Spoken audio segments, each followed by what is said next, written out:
All right. Good morning, Joseph. Good morning. Namaste, my friend. How are you today? My name is Vahid Chitsas, part of the Elite Mastermind Group. Welcome to our live sessions. I'm very, very excited to have you over here. You got a fantastic, amazing background. I don't even know where to start. So do you want to maybe introduce yourself to our audience? Give us the short version of your autobiography, and we want to dive into it. I want to ask you a lot of good questions about Think and Grow Rich philosophy and the principles in the book. Thank you, my friend. Yes, greetings to all viewers. Thank you for watching. My background is that I'm a spiritual teacher.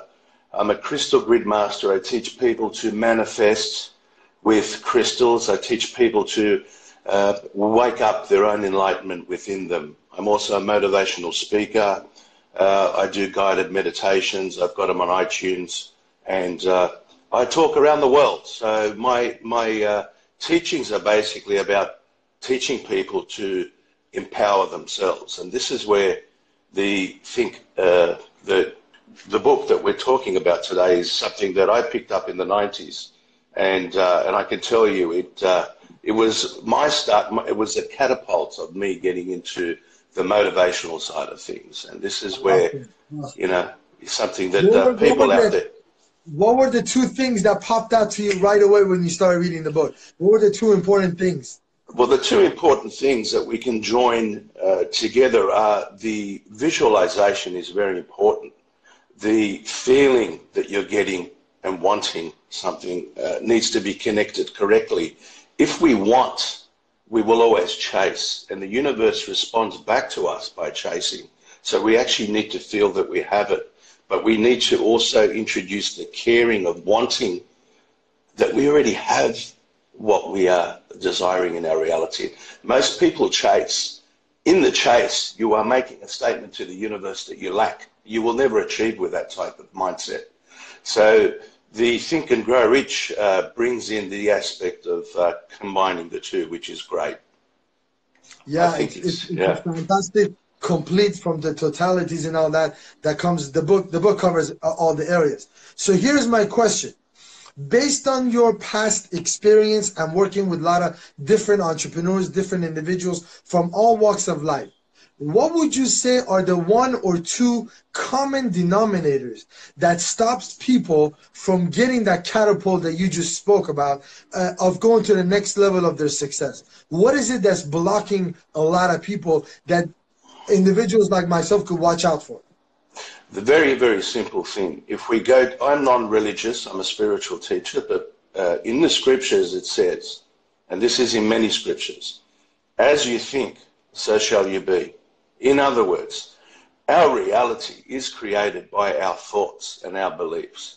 People out there, start realizing that we are God-like. We are within that energy. God is not outside of us. God is within us. So when we connect to that energy, to the cosmos, and that is taught in Think and Grow Rich, it is one of the fundamental bases that once we connect to that, we are able to achieve. The blocking is that what people are doing wrong out there is that they're chasing it. It's like the success is something outside of them, and it isn't outside of them. It's within you already. You just need to realize and become one with it. Mind, soul, spiritual, cosmic, all in one go. Once you do that, you bring it into you. Everything is a vibration. You are a vibration, my friend. People out there are all vibrations. And understanding this, that everything is high vibration, low energy, we connect to it and we are able to manipulate it. And this is how alchemists work, by moving substances with intention, the power of intention. So, okay, so if you had to, like individuals like myself, I got the logical and the emotional side, and I'm kind of right in the middle. So how do I do that? You told me why I need to do it, and why is it good to do it that way. But how do I do that? Now these are the secrets of ancient Egypt. We are going way back now, because there is a philosopher called Thoth. If anyone goes back into the Atlantean days, Thoth came from Atlantis and went out to Egypt and taught a very important thing. And he said, the way to achieve any type of manifestation is to become one with it. So one tool that I use and I teach people is you get a candle and you get that candle burning in front of you. I've probably got one burning there behind me now at the moment.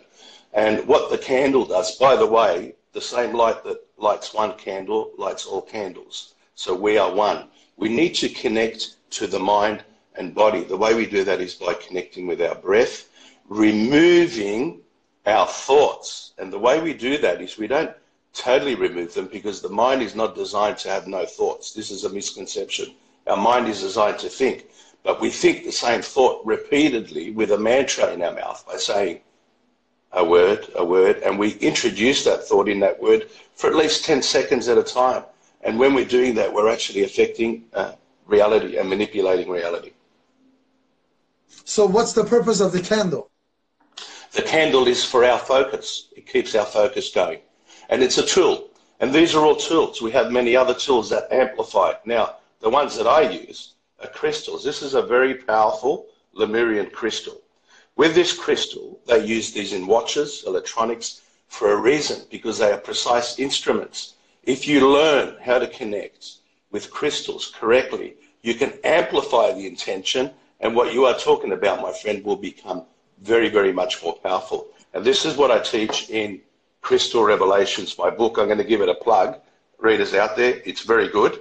But more importantly, going back to this technology, I teach people that with this technology, like the candle, you're able to manifest so much faster. This technology was used back in the days of Thoth, Atlantis crystals, Lemurian crystals. Very powerful, my friend. Very, very nice, because I've heard of it. I have not done much study on my own to have an opinion or ask you the proper questions to pull it out of you. But I will definitely, I've seen a lot of people hashtag crystal, you know, and I've looked at it. A lot of individuals, a lot of meditators, a lot of yoga instructors have done that. So I kind of been watching that space, and I know I'm aware of meditation methods. And I do meditation on my own, but I haven't got into that space. So that will be the next step that I'm going to kind of dive into to see where we're able to do it. Now, for the listeners, sorry for interrupting, for the listeners out there, if they're wanting to delve into it, what they probably need to understand is our mind is the most powerful tool. Yet it is also our biggest problem, because the mind gets in and is our biggest traitor. Our mind is the object that stops us from manifesting, because we think we're separate from the object we are wanting, my friend. I agree with that also too. I've seen a lot of people, I don't know the vocabulary that I want to use. I want to say in alignment, in harmony. I don't know which word is correct, but I'm going to explore that to make sure that the verbiage is correct. Alignment is something that you're out of alignment, you come. Harmony maybe is not used for, I don't know. I'll get back to that subject, but I am kind of exploring that in my mind. Let me ask you a question. If you had to pick the principles from Dr. Hill's philosophy in the Think and Grow Rich, which one of the principles would you say is more important than other ones, or which one should we prioritize, or which one should we master first than the others? I think the most important principle in that book, which really struck me when I first read it, was that life is about balance and harmony.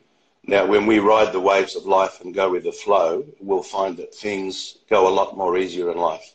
But when we struggle and push, when we think we want something to make us happy, and we resist and go against the flow of life, we will find that life's very difficult. So this book, its essence is go with the flow of life, embrace nature, embrace our cosmic energy, embrace being humble.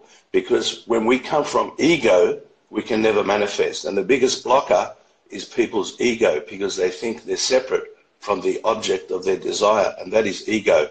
Ego stands for edging God out. In other words, pushing out the spiritual aspect.